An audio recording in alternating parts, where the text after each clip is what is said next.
दोस्तों जय श्री केदार।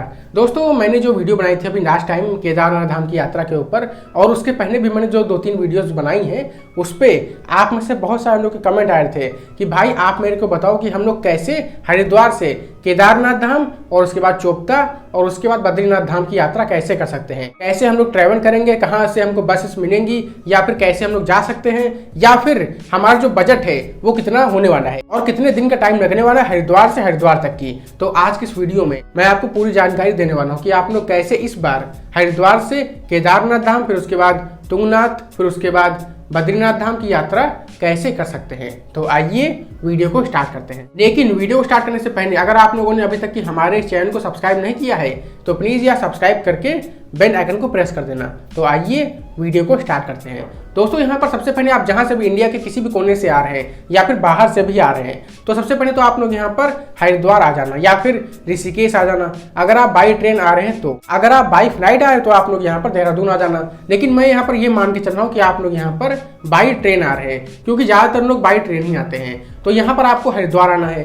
हरिद्वार आने के बाद सबसे पहले आपको यहाँ पर केदारनाथ धाम की यात्रा कर लेनी है।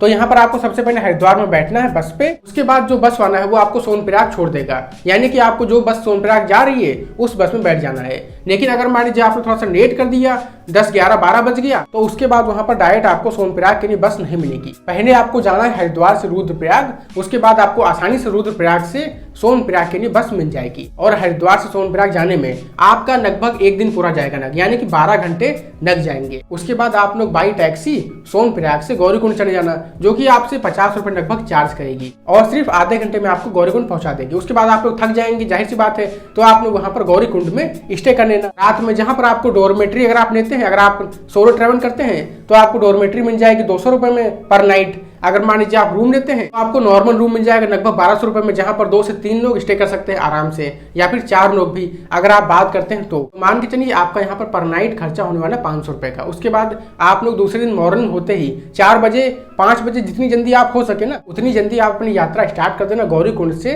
केदारनाथ धाम के लिए। उसके बाद आप लोग लगभग 10 से 12 घंटे में, अगर आप आराम पैदल जाते हैं ना, तो आप केदारनाथ धाम पहुंच जाएंगे गौरीकुंड से। यानी कि अगर आपने सुबह के टाइम पर यात्रा स्टार्ट की है तो आप लगभग शाम के 6 बजे तक की केदारनाथ धाम पहुंच जाएंगे। उसके बाद 6:30 बजे केदारनाथ धाम में आरती होती है, तो आप लोग आरती कर लेना। उसके बाद आप लोग रात में स्टे कर लेना केदारनाथ धाम में ही। हालांकि अगर आप लोग चाहें तो आप लोग रात में भी यात्रा कर सकते हैं, ऐसा नहीं कि यात्रा बंद है रात में। लेकिन जाहिर सी बात भाई, आप थोड़ा सा थक जाओगे, तो अगर आपको दूसरे दिन एंजॉय करना है, प्लस में थोड़ा सा आसपास आपको घूमना है, इतनी दूर आए हैं, तो 1 दिन का फ्री टाइम तो आप अपने पास रख के ही चलो केदारनाथ धाम में। उसके बाद आप लोग रात में स्टे कर लेना। सुबह आप लोग पहले केदारनाथ धाम के दर्शन कर लेना, उसके बाद आप लोग भैरव बाबा के दर्शन कर लेना। वहां से लगभग 500 मीटर की दूरी पर है, केदारनाथ धाम से 500 मीटर की दूरी पर भैरव बाबा का मंदिर। तो आप लोग भैरव बाबा के और केदारनाथ मंदिर दोनों के दर्शन आप लोग कर लेना। उसके बाद आप लोग रात में ही वापस आ सकते हैं। अगर आप चाहें तो आप स्टे कर सकते हैं, अगर आप स्टे नहीं करते तो आप लोग रात में गौरीकुंड के लिए वापस आ जाओ।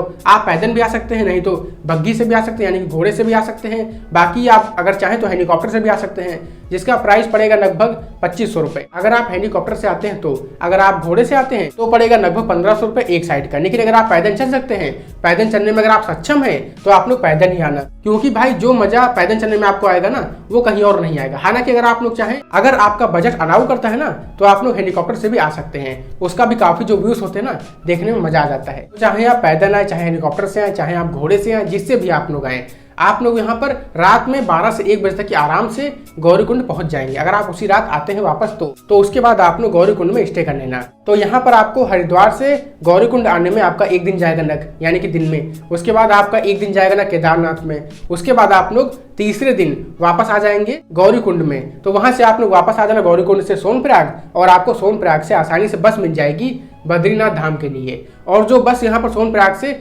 बद्रीनाथ धाम जाती है ना, वो रास्ते में चोपता होके ही जाती है। तो आप लोग सोनप्रयाग से पहले चले जाना चोपता, यानी कि बीच में बस रुकेगी, तो आप लोग बीच में उतर करके तुंगनाथ धाम के भी दर्शन कर सकते हैं। और आपको करने ही चाहिए अगर आपके पास 1 दिन का टाइम है तो, क्योंकि यहाँ पर आपका ज्यादा टाइम नहीं जाएगा, सिर्फ 1 दिन अगर आपके पास एक्स्ट्रा है। तो यहाँ से सोनप्रयाग से चोपता है लगभग 100 किलोमीटर के आसपास है। तो तो आपको आसानी से जो बस है जो कि आपको आसानी से 4 से 5 घंटे में चोपता पहुंचा देगी। लगभग आप 12 से 1 बजे तक की चोपता पहुंच जाएंगे तीसरे दिन। तो अगर मान लीजिए आप थक गए हैं, जाहिर सी बात आप रात में भी आपने चढ़ाई की है, दिन में आपने सफर किया है, तो अगर आप यहाँ पर थोड़ा सा थक गए ना तो आप लोग पहले एक दिन रात में स्टे कर लेना, अगर आप लोग चाहो तो। अगर आपको सही में एंजॉय करना है तो, मतलब जो व्यूज है उनको एंजॉय करना है तो। अगर मान लीजिए आप 1 बजे पहुंचते हैं और आप उसी टाइम पर तुरंत ट्रैक स्टार्ट करते हैं ना, तब भी आपका ट्रैक तो हो जाएगा, लेकिन रात हो जाएगी आते आते। उसके बाद जो नेचर के नज़ारे हैं वो आप उतना एंजॉय नहीं कर पाएंगे। दोस्तों अगर आप लोग दूसरे दिन जाते हैं तो आप लोग चंद्रशिला ट्रैक भी कर सकते हैं। इसके बाद आप लोग चौथे दिन वापस आ जाना चोपता में, और वहां से आपको आसानी से बस मिल जाएगी बद्रीनाथ धाम के लिए। और हाँ, चोपता में रात में स्टे करना बहुत ही आसान है। वहां पर बहुत सारे होटल्स हैं जो कि आपको मिल जाएंगे, जिसका प्राइस पड़ेगा लगभग 600 रुपए से लेकर 800 रुपए तक की। ऐसा भी आप होटल लेते हैं आपको वैसा प्राइस पड़ेगा। मैं आपको मीडियम होटल का प्राइस बता रहा हूँ दोस्तों। इसके बाद आप लोग 4th डे पर चोपता से बद्रीनाथ धाम की यात्रा के लिए आपको बस मिल जाएगी, जो कि आपको इजीली बद्रीनाथ धाम में पहुंचा देगी। और वहां से आप लोग बद्रीनाथ धाम के दर्शन कर सकते हैं। वहां पर भी आपका 1 दिन तो लग ही जाएगा, यानी कि 5वें दिन आप लोग बद्रीनाथ धाम से वापस आ जाना हरिद्वार के लिए। मतलब आपके पास लगभग मोटा मोटा मान के चलते हैं कि आपके पास 1 हफ्ते का टाइम होना चाहिए। अगर आपको हरिद्वार से केदारनाथ धाम, उसके बाद चोपता, उसके बाद बद्रीनाथ धाम की यात्रा करनी है, तो वो भी एंजॉय करते हुए, मतलब भागा दौड़ी में नहीं, जहां पर आपको बसेस तो आसानी से मिल जाएंगी। अब बात करते हैं, अगर आप यहाँ पर 1 हफ्ते स्टे करते हैं तो आपका प्राइस पड़ेगा रहने का। अगर आप यहाँ पर 1 हफ्ते स्टे करते हैं तो यहाँ पर यानी कि आप यहाँ पर 6 नाइट स्टे करेंगे, जिसका प्राइस पड़ जाएगा लगभग 3000 रुपए पर पर्सन। और आप डेली का 500 रुपए का तो खाएंगे ही आराम से, तो उसका प्राइस पड़ जाएगा लगभग 3000 रुपए पर पर्सन। मतलब 6500 रुपए आपका हो जाएगा रहना और खाना। बाकी जो आना जाना हो जाएगा कन्वेंस, वो हो जाएगा लगभग 2000 रुपए, यानी कि हो गया 8500 रुपए। 8500 में आपका रहना, खाना और प्लस में आपका आना जाना हो गया।